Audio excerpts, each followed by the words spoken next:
Safe. Fantastic Four. Fantastic Four did honestly what I didn't think they could do. With all the trailers that they put out, with all the Marvel mayhem that's been happening as of late, so much has been kind of like out the door. I honestly don't really know what to believe at this point, just because there's so much information happening, so many people kind of like jumping ship, and it's a really weird place to be. However, we never seen these people on screen before, and that is exciting because Fantastic Four has always been that tight-knit,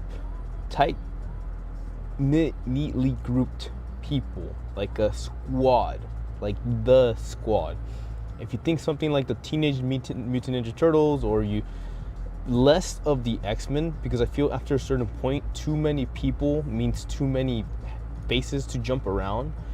But when you have a centered group of individuals that are there to do a job and to do the job as a team with a super competent leader, we get art.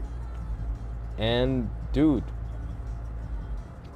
it's I'm not gonna hype it. I'm not gonna hype it. But all I will say is that I love what they've done with the design, and everything that is. I like the Fantastic Four. I like Reed Richards because again, I'm always a guy that appreciates the brainiac of the group, because they're in their mind. There's calculations occurring that half of the universe can't even comprehend nor even bothers to contemplate, and it's within that mind that we see just how far we could go or how destructive our actions can be. And throughout the film you get this sense of that these dudes know what they're doing. They've done their job, they've put in the work, they've adapted to the moment, and they're out there living their best lives, when that includes saving people.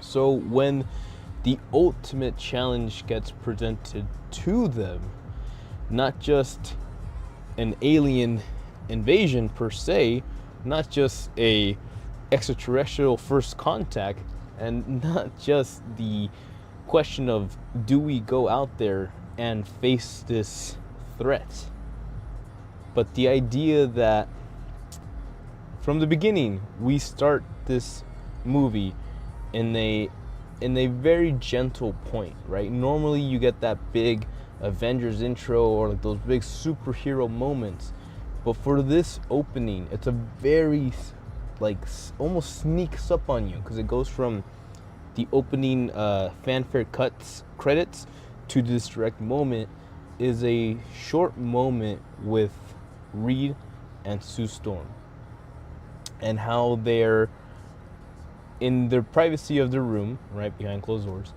and they're trying to see if they are pregnant. And right off the bat, it gives off like this intimate, like this very, we're family, but that's my wife, you know, feeling to it. So that was something interesting to see. One of my biggest concerns with this whole shtick is seeing how Disney has kind of taken that male fatherhood role and honestly just shat all over it.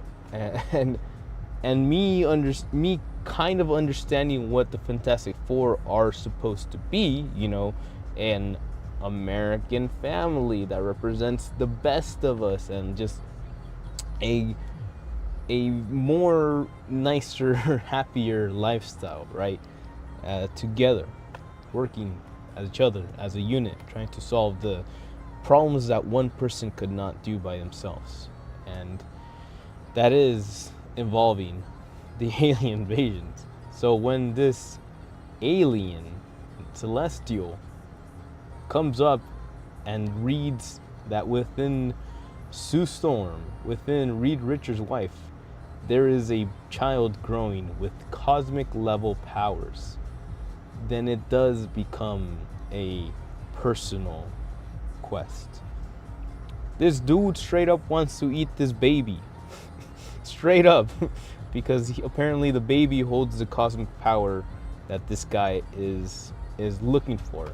And I won't get too into the spoilers. I know what certain storylines from the Fantastic Four series, and I have an idea of just how far Franklin Richards can go in the future, but I don't want to say much because I don't know how creative Marvel feels about this and what they would want to do with it.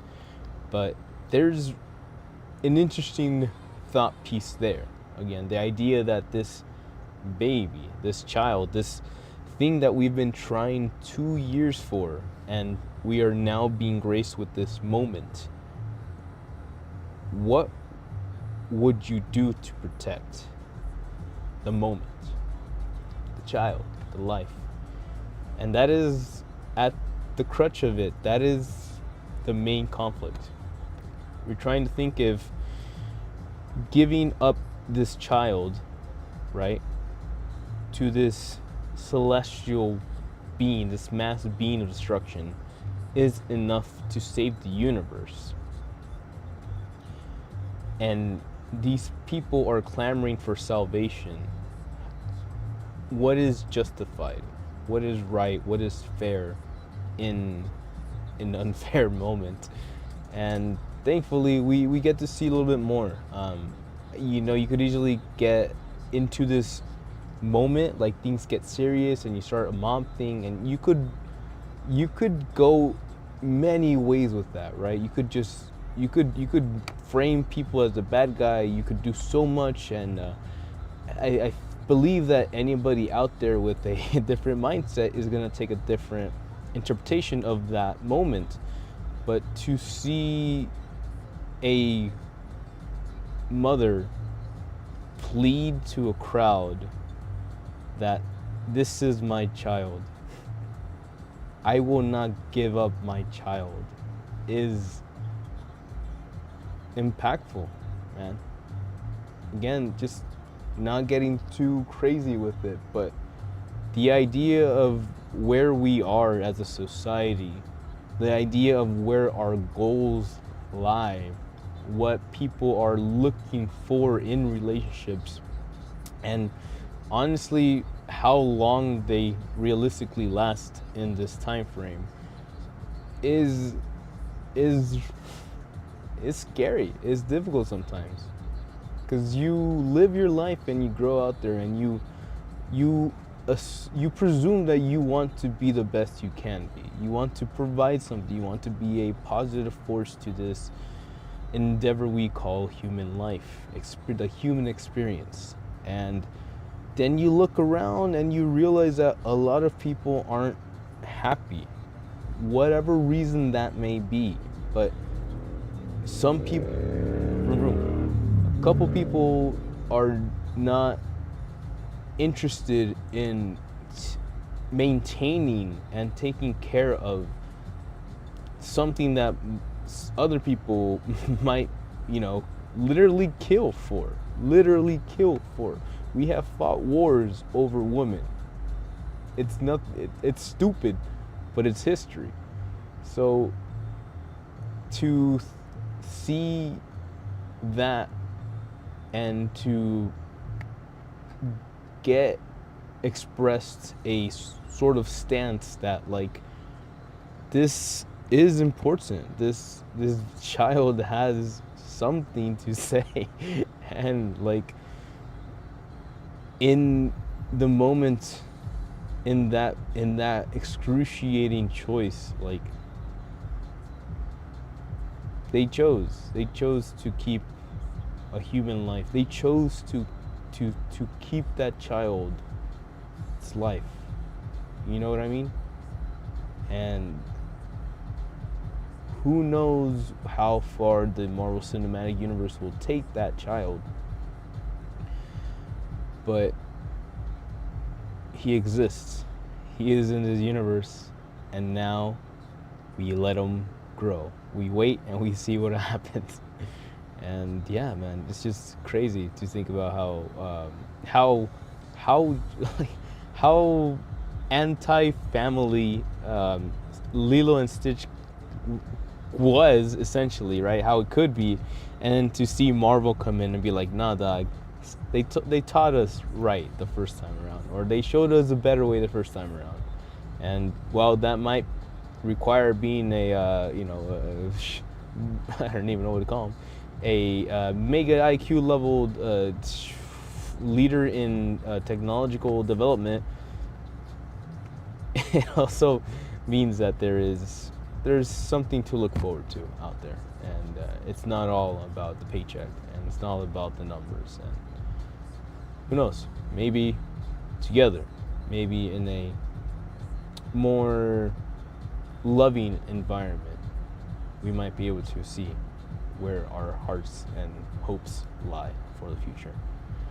But damn, set design, beautiful. Story plot, it's all right. I could have gone for a bit more. I don't really know per se. They did everything they could have right. All the characters were presented very well. Reed Richards, for the most part, I accepted it and was okay with it. I'm very particular when it comes to Reed Richards. I just feel like Pedro Pascal is good when he's portraying emotions, but it's hard not to see Pedro Pascal playing Pedro Pascal in a stretchy man suit. So it's that point, but I'll leave that one there. It's serviceable. I enjoyed everybody working with each other. A lot of characters just really carry a lot of personality, and I think that is what we need more in this generation in terms of like the Marvel stuff, as we're not necessarily focused on the superpowers, homie. We're focused on the super inspirations and motivations for why these characters fight so hard, why they go so far, so fast, and why they really try to bring something to the table. So here's to hoping a lot more good stuff. I do believe this was a very good shot. It is our first Fantastic Four movie. Will we keep on getting this team, or will things switch up in the future? We have no idea. But if you're curious and you're excited, let us know down in the comments, and tell us, what was your favorite part? Aside from the, you know. But hey, it's been your boy, EXP666, wishing you buenos dias, buenas tardes, and an awesome mañana. Catch you later. Ciao. Matane. It's a 5 out of 7. It's a 5 out of 7. 5.5 out of 7.